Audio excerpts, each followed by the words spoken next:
అందరికీ good morning. అయితే night వచ్చేసి ఇంకా దోశల కోసం అయితే నిన్న మధ్యాహ్నమే నానబోసిన. అయితే ఇంగా దోశలైతే ఏద్దామనేసి ఇంగ నైట్ అయితే మిక్సీకి అయితే ఏసేస్తున్నా పప్పుల్ని. ఏమేమి ఏసుకున్నా అంటే 2 గ్లాస్ రేషన్ బియ్యానికి 1 గ్లాస్ మినపప్పు.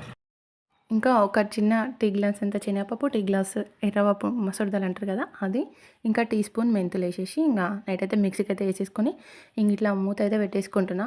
ఇంగా చిన్న ప్లేట్ అట్లాంటివి పెట్టుకుంటే బయటకైతే వచ్చేస్తది కదా పొంగి. ఇంక అందుకని కొంచెం పెద్ద గిన్నె అయితే పెట్టేసుకొని దానిపైన కొంచెం బరువైతే పెట్టేసుకున్నా.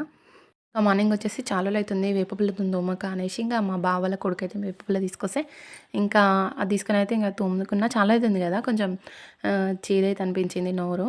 ఇంకా పిండి చూసారా ఎంత మంచిగా పొంగిందో. ఇంకా దోశలైతే వేస్తున్నా ఇంకా పిల్లల కోసం అనేసి. చాలా మంచిగా వచ్చినాయి దోశలైతే స్పాంజీగా. అంటే మనం క్రిస్పీగా కూడా వేసుకోవచ్చు. కొంచెం పిండి అనేది తక్కువ పోసుకొని పల్చగా తీసుకోవచ్చు. కానీ ఇంక నాకు పిల్లల కోసం సాఫ్ట్గా ఉండాలని